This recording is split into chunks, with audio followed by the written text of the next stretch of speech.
science tells us that about a 3-to-1 ratio in our blood is the healthy level. But as Americans, we are at about 25-to-1.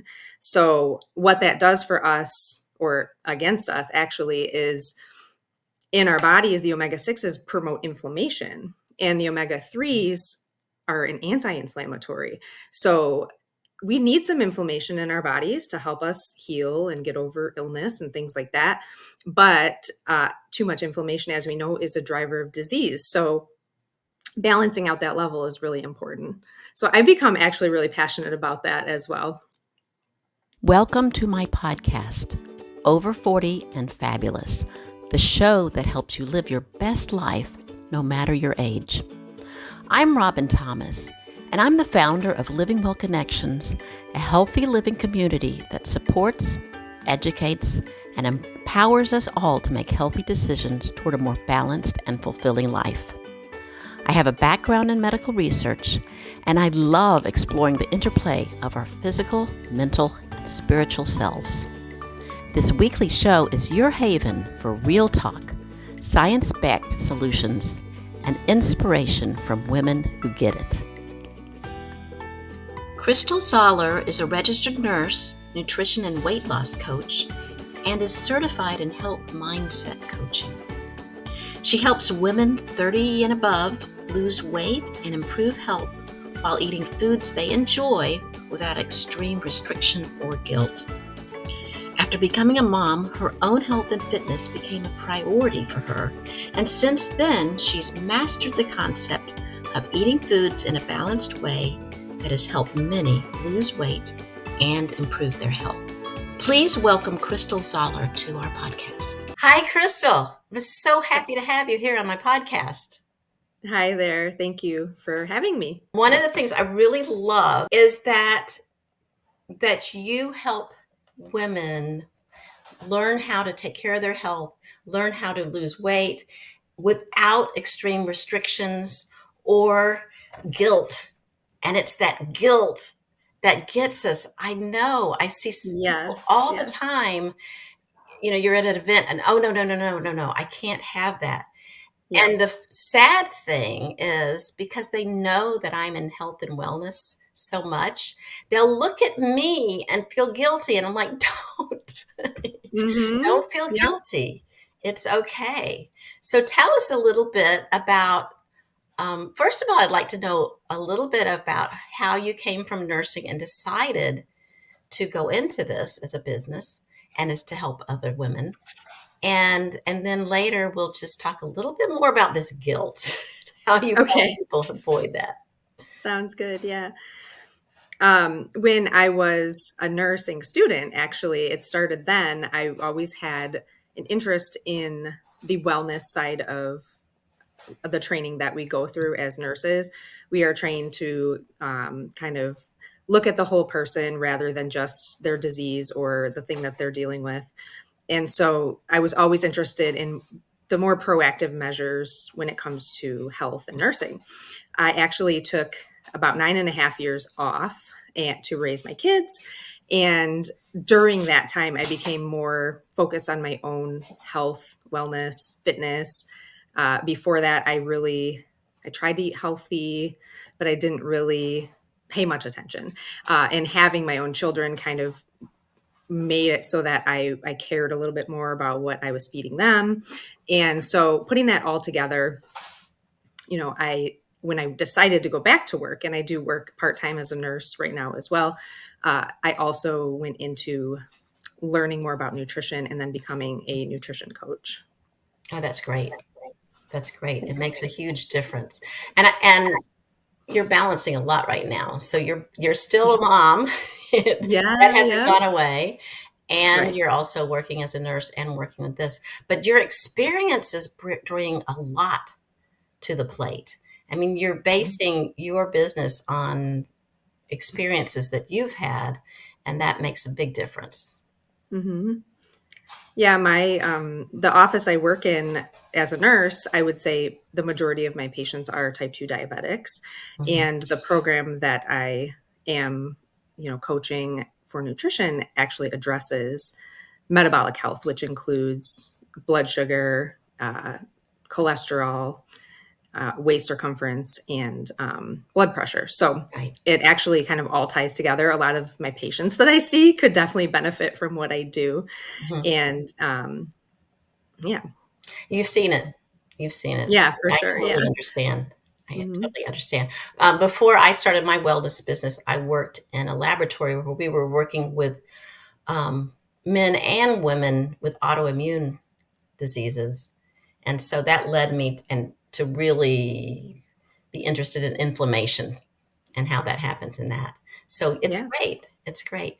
So type 2 is really, it's kind of a prolonged time. It's kind of a Yeah. silent trauma to your body. You don't realize it until you're a little far along. And often the traditional way is to put them on a very strict diet, Hmm. and thus the guilt, Yeah. because they know it's not good for their health, but they do this, or they go the opposite direction. It's like, oh, well, I'll eat anything because I'll just take, well, they can't take extra their meds, but if they're on insulin, oh, I'll just take extra insulin because I'm on this. How do Yeah. you approach this guilt? How do you approach this with your work? So the program that I teach people and the way that I have a nutrition framework that all of my clients learn, and it addresses these things, and people that don't have type 2 diabetes can eat in the same way and they can still have success. And somebody who is already struggling with blood sugar issues, like you said, it's a silent thing. It's been going on for years and years. So it's harder to manage and it's harder to lose weight if you are trying to lose weight and you're already in either that pre-diabetic or type 2 diabetic state. So those clients, I have a little bit stricter programs for them. But in general, we eat all foods. There's nothing that's not allowed. We just learn how to eat them in a way that can help your body, maximize fat burn and maximize, staying full and your metabolism and a lot of the things that we as women, worry about as we age, especially. Yeah, that is so true. That is so true. Well, let's go a little bit deeper into the nutrition because I know you wanted to make sure we had certain points. Yeah. So when people ask me, I have a couple of very basic things that I would tell someone if they wanted to know what can I do just in general. And those things are stay hydrated, make sure you're maximizing your protein intake and also your fiber intake, and then balancing your plate in a way that you're not over consuming or under consuming any of those things. And that's like what I help my clients figure out how to do. You just made me think I need to drink some water. I've got my tea here. Yeah, you have your tea. I have my water. And I love tea when it gets cooler. But yeah, staying hydrated is so important. Often that can be one of the very first things is, help people get started with drinking more water or more teas that really do hydrate. Mhm. And, and I mean, I even hate to use the word stay away from now. But one of the ways, a lot of people drink diet sodas thinking they're going to be Mhm. great. And do you have a way to get people who um, drink a lot of diet soda or drink a lot of soda? Do you have a way that helps them maybe choose something else and still not feel like they've been chastised? Yeah, yeah. Well, they are allowed to drink diet soda if they want to.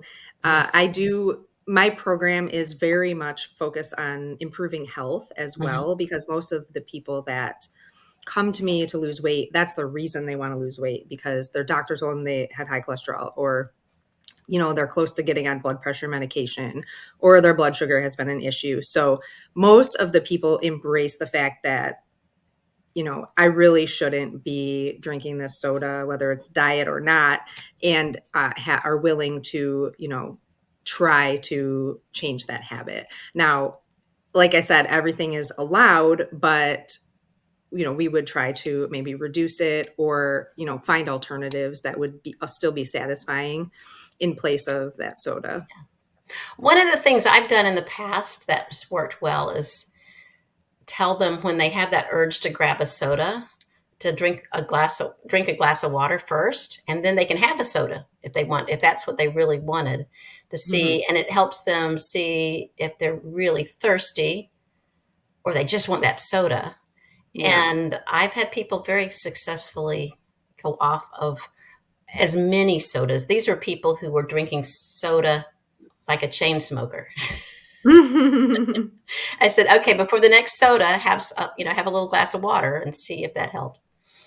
Yeah. And we got to go through a whole process of setting goals and habit change and how those things kind of go together and how, we work on like one thing at a time. So sometimes, most of us have a lot of things that we might want to change or introduce into our diet or our lifestyle. Yeah. So we try to go one thing at a time. But I do have, a step-by-step process of habit change. And sometimes you just have to distract yourself, whether it's, drinking water, like you said, maybe that satisfies the thirst feeling, or, going for a walk or going to wash your hands. That kind of takes your mind off it for a few minutes. And when you come back, you might not have that craving anymore. So true. So true. And I found that such a wonderful way to approach any health changes, lifestyle changes, is helping it get into changing habits to do that. Yeah. Mm-hmm. So do you ever have, thinking of adding something? Because one of the things that I've been fascinated with for a very long time is the omega-3 balance. Mm-hmm. And I found out lots of benefits of it from my son, he's a bit neurodivergent, and he's had a little bit of brain injury. And so the doctor told us, make sure you're giving him omega-3 supplements. So can you tell us a little bit about that, about why would we want our omega-3 and then omega-6, and then there are other fatty acids also. But why do we want that balance? And that may lead to adding something to your diet. Yeah. Yeah. So you are right on with that, especially cognitive, brain health. We also look at omega-3s for heart health as well. Mm-hmm. And there's lots of other benefits. It actually works all over your body. So it's amazing a lot of the benefits that you can have from just increasing your omega-3 intake. But it's interesting you bring this up, because when I started studying nutrition, I was hearing about omega-6s and how we really shouldn't be eating all of these omega-6 fatty acids. And, for any viewers watching that don't know, most of those are vegetable oils or things that are found in packaged foods. Mm-hmm. And as a society, we've really increased the amount of omega-6 fatty acids that we are eating in our diet. And, but the reason that isn't great is because we need this ratio of omega-3s to omega-6s. And, science tells us that about a 3-to-1 ratio in our blood is the healthy level. But as Americans, we are at about 25-to-1. So what that does for us, or against us actually, is in our bodies, the omega-6s promote inflammation, and the omega-3s are an anti-inflammatory. So we need some inflammation in our bodies to help us heal and get over illness and things like that. But too much inflammation, as we know, is a driver of disease. So balancing out that level is really important. So I've become actually really passionate about that as well. Yeah, I am too. And a lot of it is because I've seen the benefits for my son, but I'm also seeing the benefits for myself. And as we age, I think it's even more important. And when I talk about aging, people say, well, how old do you have to be as aging? I said, you really start aging earlier than people think. And it's not a bad thing. It's just a natural progress, but we can make it healthier. And that's sort of the purpose of my podcast, is to show people that we could be healthy as we age. We could feel good and have energy as we age. And I really have found a benefit, and cognitively, even as with the omega-3s. I found that Yeah. be a big good Yeah, that's benefit great. too. Hmm. Yep. And it's especially important in older people and also kids because their brains are still developing, but it's important for anyone as well. Yeah. Yeah, absolutely. Yeah. Absolutely. I love that. Well, you've got a judgment-free zone here. I love it. Yes. So you Yeah. do help people change their habits, Hmm. but you have solutions that are not restrictive and Yes. more of just sort of a natural, oh, like if I wanted, trying to get into the habit of taking my omega-3s, I have a couple of things I do in the morning, and I just added that to a little routine, Hmm. which helps. And I think that's what you were talking about with just developing habits. Yeah, definitely. Adding on to something you already do is a great way to develop a new habit. And I actually encourage my clients to try to develop new habits, to think of it anyways as developing a new habit versus breaking an old habit because it's actually easier to develop a new habit than it is to break something that you've been doing. Even if it's a mindset shift in the way you think about how you're breaking the habit that you want to break. So, we do a lot of mindset work, and it's not, necessarily in your face kind of mindset work, but it's all integrated into everything that I do with my clients. Yeah, I love that. I love that holistic approach. It's great. Mhm. When you work, do you work with single individuals, or do you work with groups, or do you do both? I do both. My primary program when people sign up is a group program. The bulk of it is done in a group setting. Mhm. And then there is an option to also do some private one on one coaching as well. Well, this is great. This is Mhm. wonderful. What is the best way for people to reach out to you? Everything is on my website. So Oh, it's good. just my first and last name.com. Yep. And you can sign up. I have a email that I send out every Sunday. I call it my Sunday coffee club. Oh, And nice. yeah, so it's my newsletter and you can sign up for that on my website. And then everything else, all my programs are there. So Do you have a group? Like, do you have like I a do. group on Facebook or something? Yes. I have a group on Facebook. It is called Simple Wellness for Women. Nice. And yes, I do. And that's also on my website. You can find a link to join there. Okay, good. And what I'm Mhm. going to do for the podcast, for the ease of the podcast, in the notes, I'll find those links and I'll paste them Okay. under in the notes. Mhm. Well, this has I been do. a delight. You have anything Yeah. else you'd like to add here? No, I don't think so. I do run free events a couple times a year. So anybody who, is interested in that, and I will, send out communication about that. I also offer a couple times a year as well a 14-day program that is more of a DIY. There's no coaching involved. It's just a kind of a meal plan Okay. for anybody who wants, something real fast. Again, it's not super restrictive, so it's not a crash diet, but it's a way for, somebody who doesn't necessarily want to do the 12-week coaching program, Yeah. but they want something a little bit quicker and, to Well, the and point. crash diets, I always say that's when you lose weight and you find it again. It's just, it Yeah. tends to become a little roller coaster there. Yes, And yes. you really, it's developing those habits, it's developing Mhm. those lifestyle that you then don't even have to really think about. I've found, and I found this through experience, that once I get a habit done, well, we don't think about getting up and brushing our teeth in the morning, do we? Right. We do it.